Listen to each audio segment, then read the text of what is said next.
So today we're going to talk about ethers, and then we'll talk about aldehydes and ketones.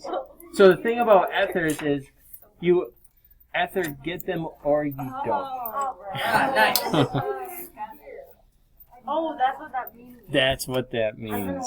You either get organic chemistry or you don't. I don't.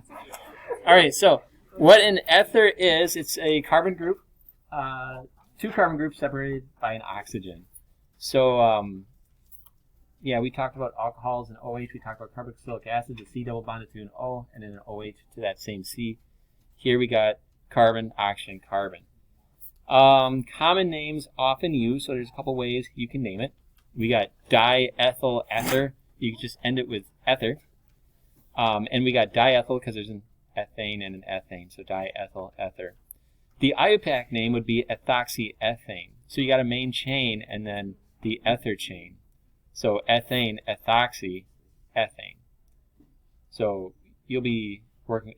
Ethers aren't really a big focus in IB, so you might not even see it on the IB test in May. But it is in there. So IUPAC name changes il to oxy. So instead of ethyl, it would be ethoxy. Okay, we got some examples. Let's see if I got some written down here. No, I don't. All right. There we go, an ether. This is the simplest ether you can possibly have. And there's like a thread from my mask going in my nostrils. Okay. So we got methyl and then methane. We changed the ending to oxy, so instead of methyl, it's methoxymethane. Methoxymethane. Oh, is there another way to name this? Yeah, there is. Yeah, it'd be dimethyl ether. That's kind of the organic slang. IUPAC methoxymethane. All right, let's do something like this. One step harder.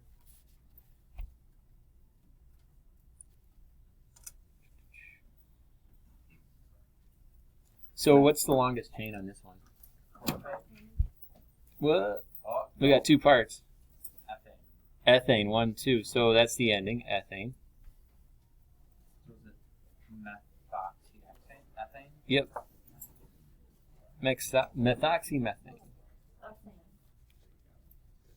Or you could name it,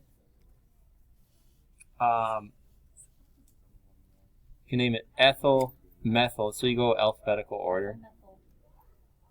Ethyl methyl ether. Ethyl methyl ether. That's a mouthful. Or methoxyethane would be what you'd see more.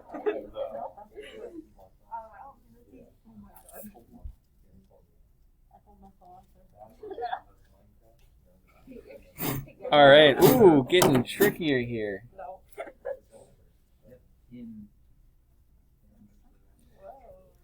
So we can consider this ether as a side chain type of thing. So our longest chain would be 1, 2, 3, propane. Propane. And this would it be methoxypropane, or is it something different? Methoxy would indicate it's on the primary carbon, but this is not. It's on a secondary carbon. Oh no. 1, 2. So it would be 2 methoxypropane. So do you include the ether as the longest chain? No, it's a side chain if you see it. All right, let's go back kind of medium simple.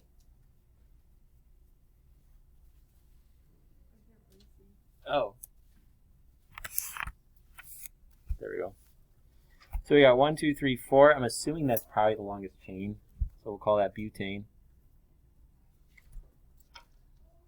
And then we're going to call it methoxybutane. You could call it 1-methoxybutane if you wanted to. Or you could call it butyl-methyl ether. All right, let's get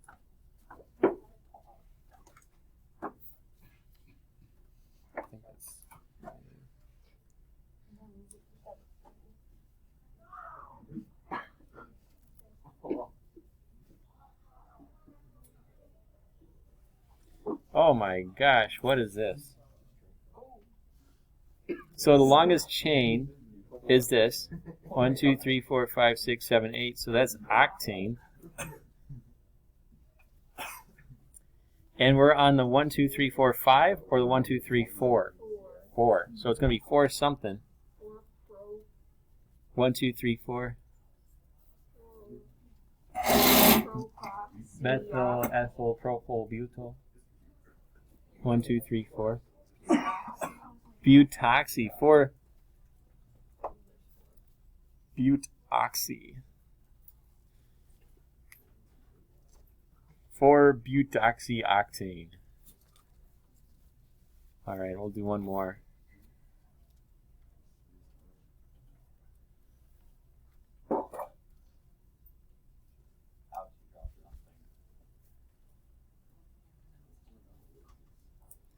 Longest chain would be 1, 2, 3, 4, 5, 6. We'll go with hexane.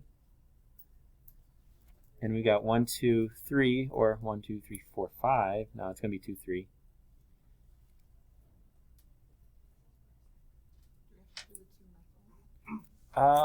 We got 2 methyl 3. So this is alphabetical order. So we got methyl or methoxy. Which one comes first? Methoxy. You got it. So it's going to be 1, 2, 3. 3 methoxy 2. Do I got enough room? Just enough. Methyl hexane. 3 methoxy 2 methyl hexane. All right, there it is. Ethers. Ethers are very highly volatile, so they're going to evaporate very quickly. And that's why we don't really have any ethers on stock, because they only last 2-3 months, and then they're useless. They kind of degrade, break down. And they're highly combustible, so. We used to have some, because I do the orange peel lab. We did it once. And then I realized, putting a 3-hour lab into 40-minute period segments just doesn't work very well. So, so you just basically grind the outside of an orange, and you react it, and you basically extract the limonene from it, which is what causes oranges to smell like oranges and taste like oranges. Oh, that's cool. So yeah, it's really cool. We did it in organic chemistry in college. It's fun, yeah. But if you do it well, it takes like 4 hours, and you get to use all the fancy like chemistry professor equipment, the funnels, the little zigzags, the reflux apparatus. What's that? Take the color out of it? It's like a pale clear. Okay. It's So, almost clear. It's like so it takes out the smell and the taste. pretty much, yeah. So Limonene it takes out the limonene molecule. Pretty cool. I want to do that. Yeah, well, when we did it here, I think we had a sample. I'm not sure. Because then when we did a polarimeter and looked at it with an actual sample of limonene, we couldn't find it. So maybe we were just having a hard time with the polarimeter, or maybe it wasn't a pure sample. Trouble with organic chemistry is all you make is mixtures, and then the majority of organic chemistry is separating mixtures. So we probably had a mixture of something, and then Let's do it after school on Friday. on Friday. Tomorrow? Oh, yeah.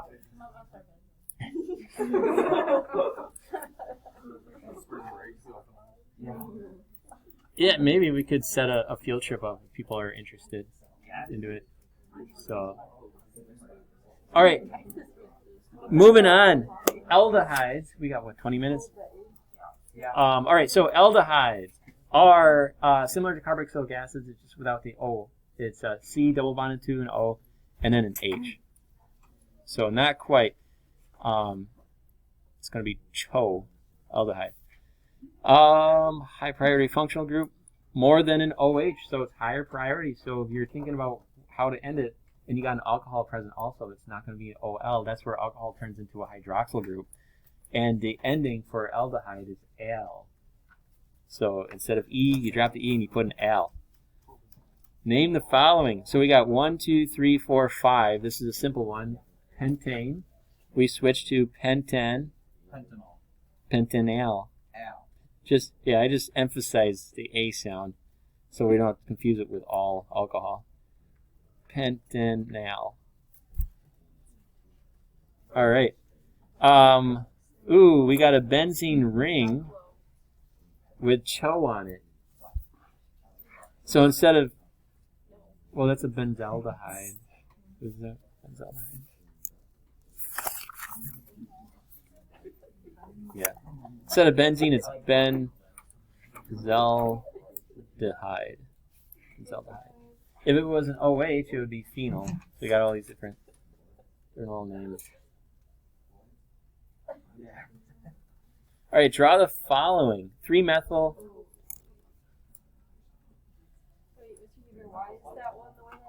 This one?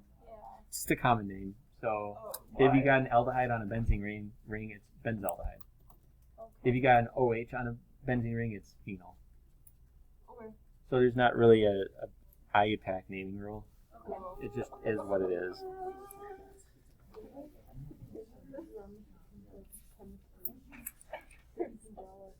All right.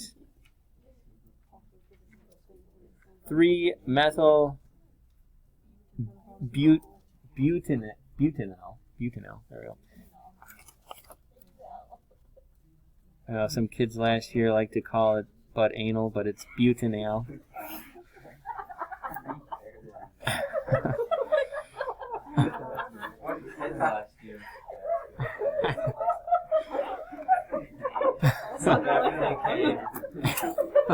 I think it was.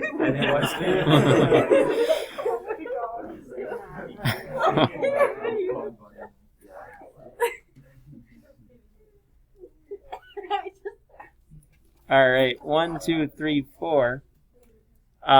Remember that the carbon that's attached to the double bond is included in the main chain, and we got 3-methyl. We start the numbering at the aldehyde. 1, 2, 3.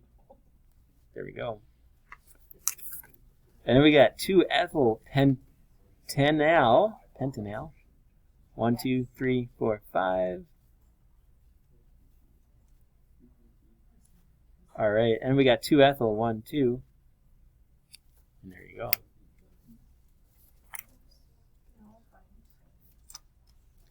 And that's pretty much it. It's the same thing as alcohols, it's just with an aldehyde. Hey, just for fun, let's see what happens if you got an alcohol with an aldehyde.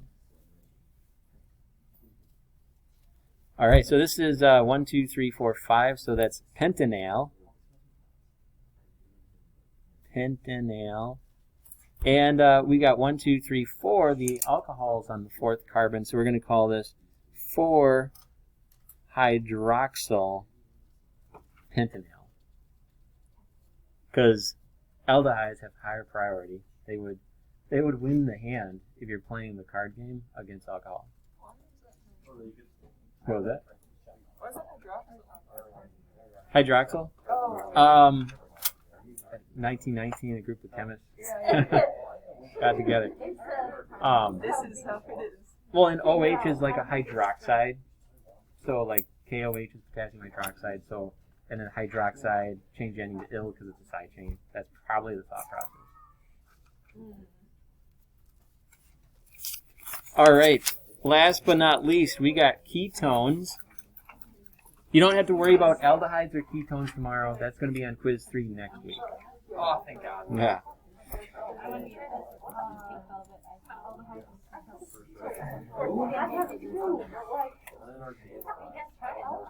All right, so ketones is C, double bonded to an O, and you got carbon groups on either side. So it's like an aldehyde that's coming off of a secondary carbon. That's pretty much what a ketone is. Longest blah blah blah. Oh, you drop the E, and the ending is "one" instead of alkane. It's alcone. Common names also used. Okay, 1, 2, 3, 4, 5, 6. That's hexane. We drop the E and put "one." Hexanone. But you can never have like a ketone on a primary carbon, so you're always going to have to number it. This is on 1, 2, 3, or it's on 1, 2, 3, 4.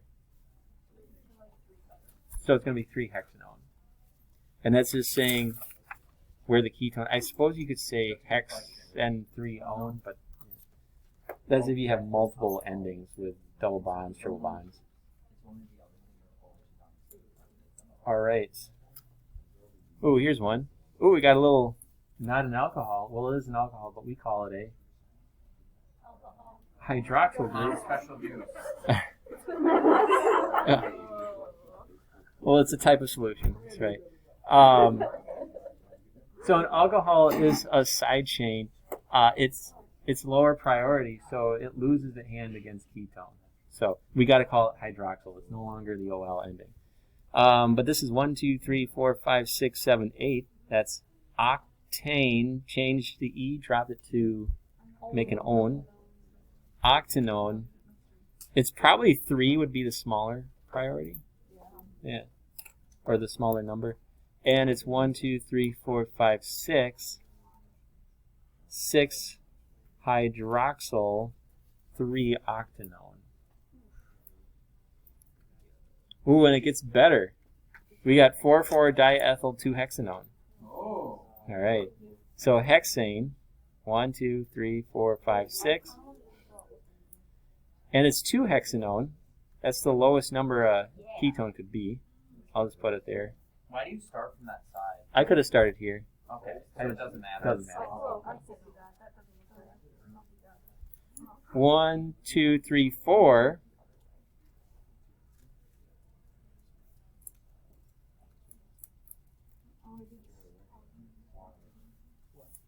And there it is.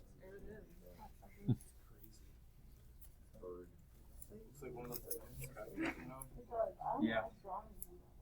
All right, and then we got one more. We got 3-ethyl cyclohexanone. Oh. So there's a cyclohexane.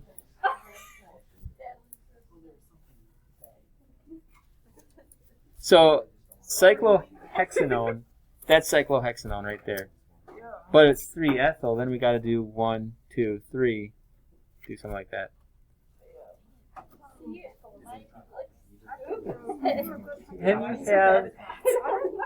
Can you have a benzene ring with a ketone on it? The answer is no. There's not enough bonding sites. So there is no benzaldehyde or phenyl version for ketone. I mean, you could have a ketone hanging off of a side chain that's on a benzene ring, but then we don't have to worry about those. Those are too complicated to name. So, all right, that is that.